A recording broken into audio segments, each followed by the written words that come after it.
Guys ये ना देखो गोल्ड में ना एक लाइव ट्रेड चल रही है, ठीक है।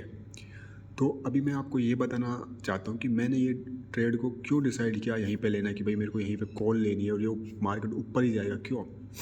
तो ना मैं आपको ना लेवल्स निकालना सिखाता हूँ कि लेवल्स कैसे निकालते हैं और उन लेवल्स के हिसाब से आप कैसे डिसाइड करते हैं कि भाई मार्केट यहाँ से ऊपर जाएगा नीचे जाएगा या हमें लॉन्ग करना है या हमें शॉर्ट करना है। तो वो मैं आपको निकालना सिखाता हूँ। देखो पहले ना मैं बड़े टाइम फ्रेम में जाता हूँ। देखो ये गोल्ड है, ठीक है। गोल्ड में आपको सिखा रहा हूँ गोल्ड में।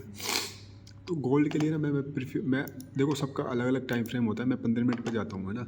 15 मिनट पे जाके मैं थोड़ा सा देखो क्या दिखाऊंगा आपको मैंने क्या किया। देखो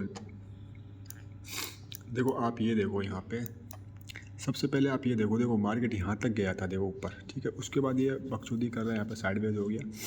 तो इसने ना देखो यहाँ इसका क्या है, इसकी लिक्विडिटी को स्वाइप कर लिया, इसकी लिक्विडिटी खा गया। देखो यहाँ पे दिख रहा है ना तुम्हें, ये खा के नहीं, उसने यहाँ पे एक पुल बैक लिया नीचे की साइड, डाउन साइड। उसके बाद यहाँ से फट गया। अब देखो तुम ये देखो क्या देखना है कि देखो यहाँ पे आप ये देखो यहाँ इस लेवल से ये फटा है, कहाँ तक गया है, ठीक है। जहाँ से ये फटा है ना इस लेवल को मार्क कर लो। मैंने ये मार्क कर लिया और ये कहाँ तक गया है उस लेवल को मार्क कर लो, ठीक है। ये अपना लेवल मार्क हो गया है यहाँ पे। उसके बाद ये नीचे आया है, देखो नीचे आ गया, ठीक है। ये देखो ये मैंने ट्रेड यहाँ पे बनाया लेकिन ये मेरे से मिस हो गया था। मैं बाद में मैं सुबह से कहीं और था तो यहाँ पे आया, फिर ये यहाँ पे गया। देखो इस लेवल के नीचे नहीं जा रहा है। ये इंपॉर्टेंट लेवल क्यों है, मैंने इसी को मार्क क्यों किया, क्योंकि देखो ये मार्क करने के बाद देखो इसके नीचे गया ही नहीं है, फिर ऊपर गया, फिर नीचे, फिर नहीं गया है नीचे, है ना। और ये देखो ऊपर चला गया। ऊपर भी देखो तुम इसके ऊपर इस वाले जहाँ पे देखो यहाँ से ऊपर नहीं जा रहा है और यहाँ से भी ऊपर नहीं जा रहा है, इसलिए ये इंपॉर्टेंट लेवल है। ये और ये इंपॉर्टेंट लेवल हो गए, ठीक है। ऐसे इंपॉर्टेंट ये लेवल निकाले। उसके बाद देखो मार्केट जब नीचे आ रहा था ना, नीचे आ गया, यहाँ पे आया, यहाँ पे कहाँ पे आया, जो प्रीवियस जो ये देखो प्रीवियस लो है इसके पास आया ना।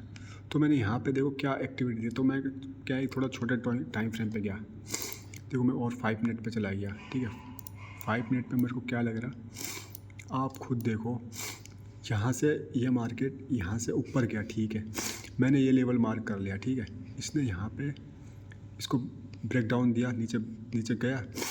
उसके बाद देखो तुमने यहाँ पे एक डोजी कैंडल बनी थी। डोजी कैंडल बनने के बाद देखो डोजी कैंडल बनी थी। अब मैं इसको थोड़ा सा मैंने इसको ट्रेड को लिया था 1 मिनट के टाइम फ्रेम पे। अगर मैं 1 मिनट के टाइम फ्रेम पे जाता हूँ तो देखो मैंने ये लेवल देख रखा है यहाँ पे। अब तुम ये देखो यहाँ से ये वाला लेवल, यहाँ से ये नीचे आ रहा था, नीचे आ रहा था। अब मैं देखो यहाँ पे भी बना सकता था ट्रेड, लेकिन देखो यहाँ पे मेरे को निकाल दिया, ठीक है। फिर ये नीचे गया, फिर यहाँ पे ये ऊपर जा रहा है, फिर इसको निकाल दिया, इसको निकाल दिया।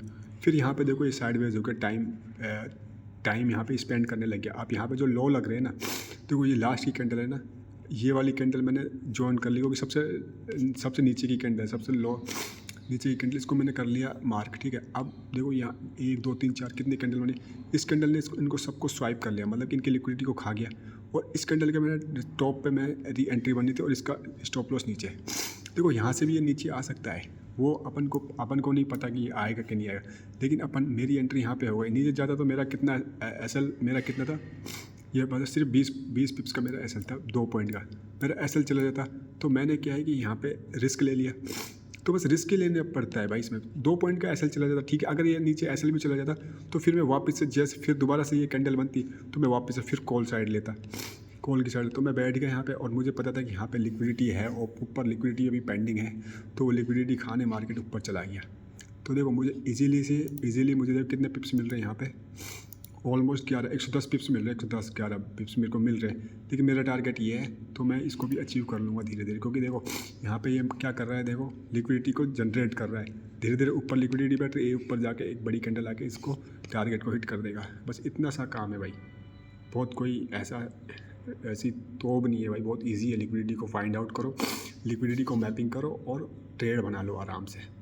कोई इसमें कोई रॉकेट साइंस नहीं है भाई। इजीली आप 20-50 पिप्स तो ऐसे ले सकते हो, ऐसे चुटकियों में भाई। 20 पिप्स 30 पिप्स बहुत है, 30-40 पिप्स बहुत है भाई, 50 पिप्स बहुत होते हैं, ठीक है भाई। तो ये ट्रेड लेने का मेरा लॉजिक ये है। ऊपर जो लिक्विडिटी पेंडिंग थी बस उस लिक्विडिटी को खाने चला गया भाई। ठीक है भाई।